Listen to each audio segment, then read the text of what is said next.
Geográfica, podcast de educação, ciência e cultura.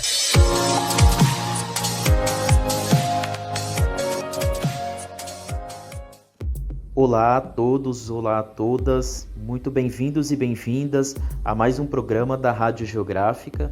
Hoje nós trazemos para vocês, nessa manhã de terça-feira fria, agora são 8 horas da manhã, fazem 11 graus aqui em Presidente Prudente, como quem é de Presidente já vai imaginar, e quem já passou por aqui sabe que é uma temperatura baixíssima para a nossa realidade aqui, porque fazem temperaturas mais altas normalmente, Então faz muito frio aqui agora, mas estamos aqui para apresentar, mais um programa da Rádio Geográfica, que é o Dicionário Geográfico, o segundo episódio, A gente teve o primeiro episódio que tratou sobre o conceito de fascismo, com a interpretação da professora Paula Vermeschi, e hoje nós trazemos esse segundo episódio do Dicionário Geográfico com o jornalista Guilherme Weimann, que vai trazer a interpretação sobre o conceito de guerras híbridas. Então, fiquem por aqui com a gente, escutar o episódio até o final, compartilhem com os colegas da comunidade geográfica, compartilhem nas redes sociais,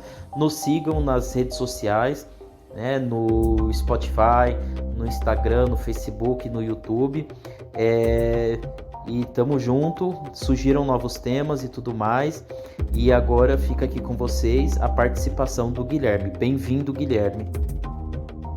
Boa tarde, meu nome é Guilherme Weimann, eu sou jornalista formado na Unesp, tive alguns anos militando e atuando no coletivo de comunicação do Movimento dos Atingidos por Barragens, também tive uma passagem pelo Brasil de Fato e estou há 1 ano e meio trabalhando na comunicação do Sindicato Unificado dos Petroleiros do Estado de São Paulo.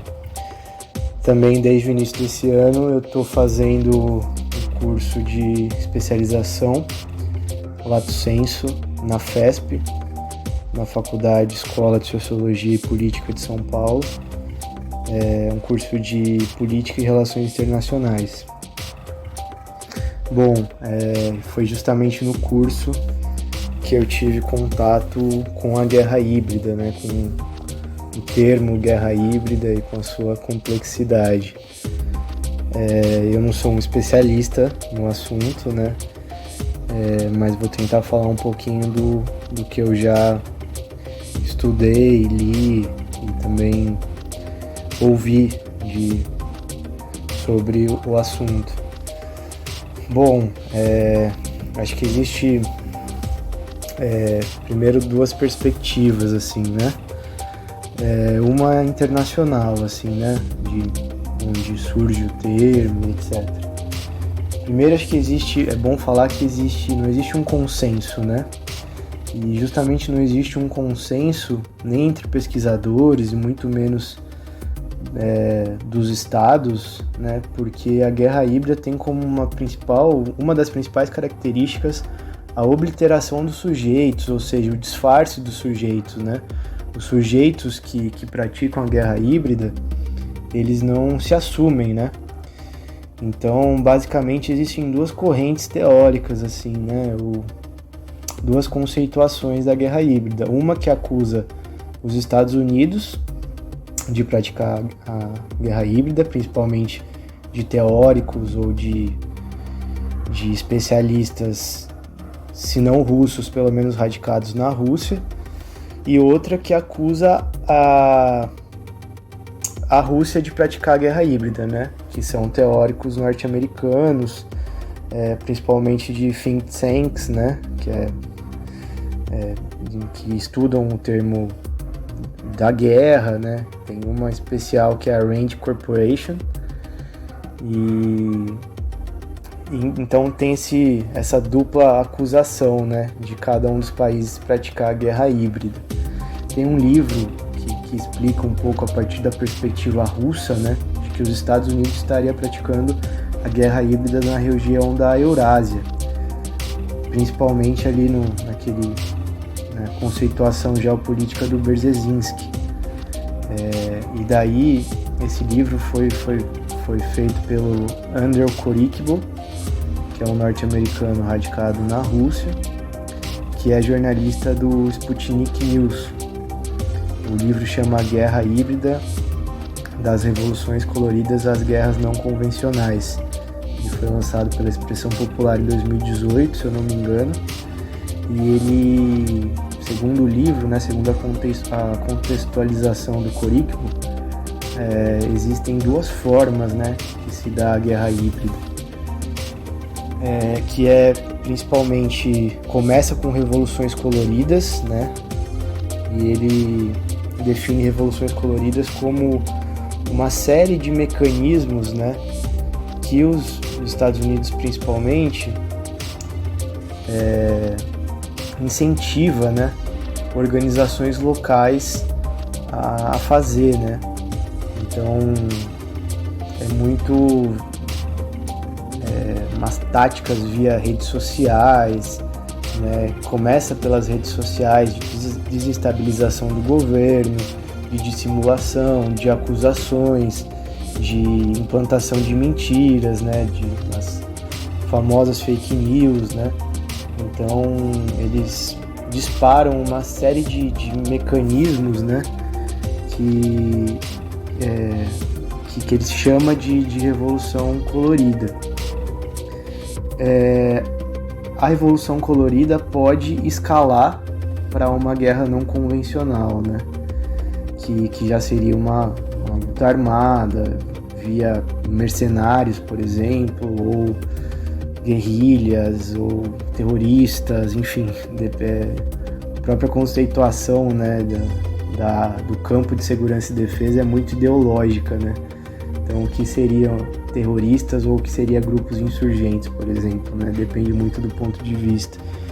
E ele coloca nessas situações de forma prática, principalmente na Ucrânia, né?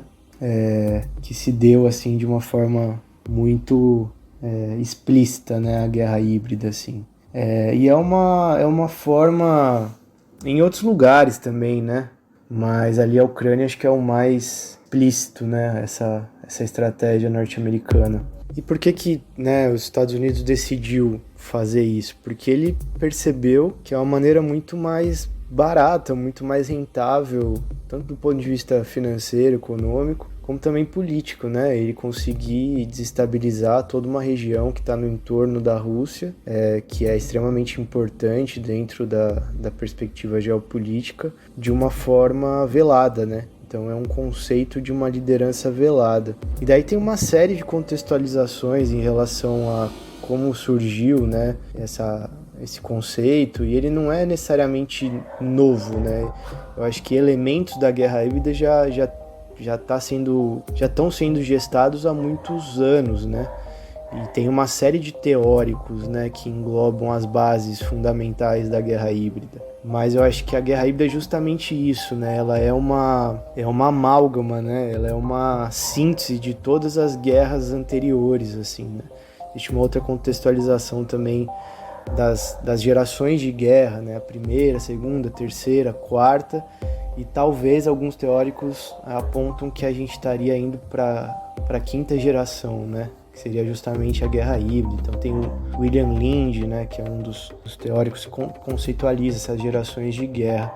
Também tem um outro teórico que é muito importante dentro dessa ideia da guerra híbrida, não só, né, os conceitos que ele elaborou são paradigmáticos, assim, praticamente fundaram uma nova ontologia da guerra, que é o John Boyd, que era um oficial, né, militar norte-americano, que criou uma teoria baseada ele praticamente contextualizou, né, teorizou sobre como se dá o processo de cognição, assim, né, o processo de raciocínio do ser humano. E ele cita 4 elementos, né, que é o OODA, observação, orientação, decisão e ação. E ele disse que a guerra, né, uma guerra atualmente, principalmente, que não tem muito dividido, né, o que é Estado, o que é grupos paramilitares, enfim. Esse conceito dos Estados Unidos, né, principalmente após o 11 de setembro,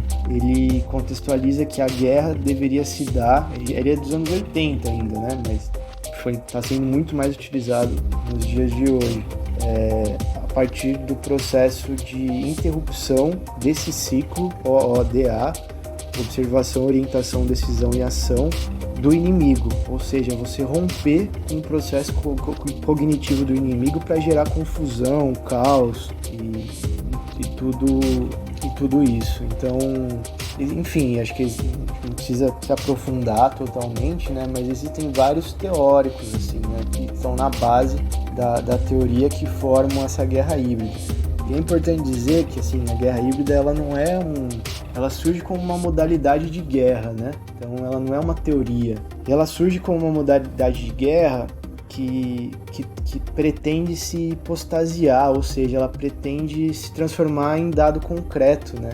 Então ela não necessariamente existe per se, mas a partir do momento que ela se fundamenta, ela ganha materialidade, né? Então, enfim, acho que existe toda uma teoria bem extensa que eu acho que nem tenho condições de fazer em relação a isso, assim, né? Mas basicamente é isso no campo internacional, né? Agora eu vou falar um pouco a partir da guerra híbrida no Brasil. Bom, e o que seria uma interpretação mais automática desse conceito de guerra híbrida no Brasil? Né, a partir do livro do Coricbo, por exemplo, é que os Estados Unidos estariam praticando uma guerra híbrida no Brasil, né, para destabilizar o governo Dilma, né, que praticou, né, para destabilizar o governo Dilma por interesses econômicos, por exemplo, com o pré-sal, né. Isso de fato pode até ter acontecido, assim, né, de certa forma. Mas existe um teórico, né, pesquisador, antropólogo, professor da Universidade Federal de São Carlos, que se chama Piero Leiner, que eu entrevistei recentemente, que não defende isso, assim, não que não tenha havido interesses norte-americanos no Brasil, não que eles não tenham agido, não que eles não tenham influenciado, municiado, inclusive, com as bases teóricas da guerra híbrida, mas ele acredita que a guerra híbrida está em curso a partir dos militares, a partir das forças armadas, especialmente do exército. E como, né? Primeiro, que ele, por ser antropólogo, né, ele lançou recentemente um livro, no ano passado, Brasil no Espectro da Guerra Híbrida. Ele faz uma espécie de etnografia, né, dos textos que os militares estão publicando, estão discutindo, enfim. E os militares têm se apropriado desde o início do século em relação à guerra híbrida. Mas qual que foi a interpretação deles, ou pelo menos o que se publicizou, né? O que eles quiseram publicizar em relação à guerra híbrida? Que o PT, a esquerda, as ONGs, as organizações de esquerda estavam praticando a guerra híbrida no Brasil. E segundo Piero Leiner, essa já é uma característica da própria guerra híbrida, ou seja, que é inverter os papéis. Então eles estão praticando a guerra híbrida, mas eles acusam a esquerda, o PT, as ONGs, os índios, o movimento feminista, enfim, de estar praticando a guerra híbrida. E eles pegam por alguns pontos, assim, principalmente em relação à Amazônia, que eles falam que as reservas indígenas, principalmente Raposa Serra do Sol, Belo Monte, enfim, toda essa luta, né, da esquerda para manter as reservas, para impedir mineração, por exemplo, em áreas de reserva, de criticar Belo Monte, era uma forma de balcanizar, né, a Amazônia, no sentido Berzezinski também ali. Então, outro elemento é o pré-sal, por exemplo, o primeiro leilão do pré-sal, que foi de Libra em 2013, foi um consórcio formado pela Petrobras também, né, mas que teve duas estatais chinesas como uma das vencedoras. Então eles falam, olha, os chineses estão praticando também uma guerra híbrida no Brasil, via esquerda, via o PT, que está abrindo as portas para eles, e etc. E fora a questão do movimento cultural, assim, né, dos costumes, que eles falam, né, dos bons costumes, entre aspas, né, que a esquerda estaria desvirtuando a moral e os bons costumes brasileiros, muito na perspectiva do Olavo de Carvalho mesmo, etc. Inclusive o Piero faz um levantamento de que o Olavo de Carvalho tem feito palestras no Exército desde o final da década de 90, né? Então, não existe essa diferença que muitas vezes a mídia compra, né, de forma intencional ou não dá muito para saber, de que existe essa divisão entre a ala ideológica e que seria o Bolsonaro, Olavo de Carvalho, etc., e a ala técnica, o militar, né? Como se existisse essa diferenciação, como se os militares não concordassem em grau e gênero, né, com esse pensamento conservador de Olavo de Carvalho e companhia. Bom, e daí ele cita uma série de eventos que mostram, por exemplo, que essa participação do Pazuello no ato, né, de um ato político que é proibido constitucionalmente, né, um militar da ativa participar de qualquer evento, se posicionar politicamente de forma partidária, política, enfim. Não foi um ato isolado, não foi o primeiro, né? Houve uma série de atos desde o início do século que mostraram esse rompimento, né, dos militares com a política, né? Então, por exemplo, em 2008, o general Heleno, né, que fez parte do governo, etc., foi uma das primeiras vezes após a ditadura que houve realmente essa saída da caserna, assim, né? Que ele criticou abertamente o governo Lula em relação às políticas da Raposa Serra do Sol, né, relacionadas à Raposa Serra do Sol. E posteriormente, né, eu acho que ele fala que é o grande... Ele até cita um outro antropólogo, que é o Gregory Bateson, que é o conceito de sismogênese, né? Que é uma espécie de choque, né? O que se dá a partir do choque entre dois grupos, assim, né? Entre duas forças, ou entre dois grupos sociais, ou duas forças, assim, né? E bem resumidamente, ele fala que a entrada da Dilma, uma ex-guerrilheira, enquanto presidente da República, né? A ascensão da Dilma à presidência da República foi, assim, deu início a esse processo de sismogênese, né? Então, enfim, os militares ficaram malucos, né? Muito putos, assim, com a ascensão dela à presidência e, posteriormente, em relação a alguns atos, né? Por exemplo, a instauração da Comissão Nacional da Verdade, que talvez tenha sido realmente o que conseguiu unir, de fato, assim, todos os militares, sejam da ativa ou da reserva, num projeto de tomada de poder, assim, né? E alguns outros posteriores, assim, né? Mas fato é que, assim, daí existe a pergunta, aonde o Bolsonaro entra nisso, assim, né? O Piero Lerner não coloca que o Bolsonaro foi um projeto construído pelos militares há muitos anos. Ele seria uma espécie de janela de oportunidade, né? Os militares viram nele alguém que poderia ser a pessoa, a figura pública, a persona que conseguisse colocar o projeto deles em prática, né? Então, mas é isso, não foi apenas em 2018, assim, né?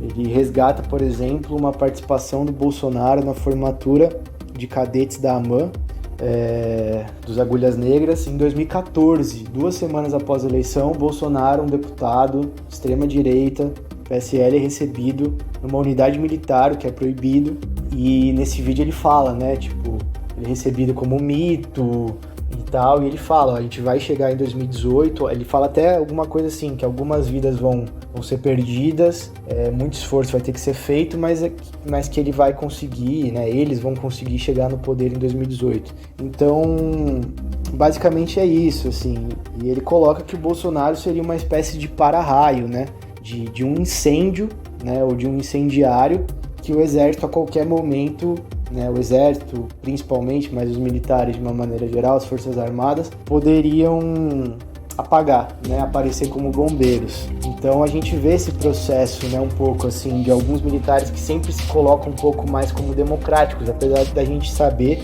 por todo o histórico, que eles não têm absolutamente nada de democrático. Esse é o exemplo do Santos Cruz, por exemplo, que hoje tem se colocado praticamente como uma espécie de uma voz democrática e de oposição a esse governo, assim, né? Mas que, na verdade, o Piero coloca como um jogo de cena, assim. Primeiro porque é uma categoria analítica que ele tirou a partir das suas etnografias em relação aos militares, é que não existe oposição, não existe espaço para oposição dentro do exército, principalmente, não existe. Então, essas oposições que eles colocam no debate público, para ele é um puro jogo de cena. Ele até pega um conceito do good cop, do bad cop, né? O policial bom e o policial mau, que é usado muito, né? Aparece muito em filmes policialescos norte-americanos, quando vão interrogar alguma pessoa, né? Então um se coloca mais como policial mau e tal, e o outro mais faz o papel de mediador e tal, para tentar ganhar a confiança do interrogado para ele falar o que eles precisam, para confessar a culpa e etc. Então basicamente é isso, assim, o que está colocado hoje é um cenário que os militares estão no poder, né? Tomaram o poder e dificilmente vão sair, né? Vão aceitar sair, né? Se tiverem o risco de perder uma eleição, etc., possivelmente pode haver alguma escalada de força, não sabemos o que, né? Eu, pessoalmente, ainda duvido um pouco de um golpe militar como antes, porque eu acho que eles estão conseguindo se manter, eles chegaram no poder e estão conseguindo se manter de uma forma mais disfarçada mesmo, como é um dos elementos da guerra híbrida, né? Então, basicamente é isso. Muito obrigado a todas e a todas que ouviram esse episódio da Rádio Geográfica. Obrigado por interagirem com a gente, por estar seguindo nas redes sociais, por compartilhar esse conteúdo com os colegas aí da comunidade geográfica. Agradecemos também muito ao Guilherme. Obrigado, Guilherme, por ter disponibilizado aí, participado e colaborado com a gente no dicionário geográfico de hoje. Seguimos, galera, estejam atentos aí e atentas à programação, aos próximos episódios. A gente sempre divulga pelas plataformas Spotify e YouTube, e a gente segue, vamos trazer novos conteúdos, novos programas também e novos episódios para vocês. Forte abraço para todas e para todos e até a próxima. Obrigada por acompanhar a Rádio Geográfica. Siga nossas redes sociais.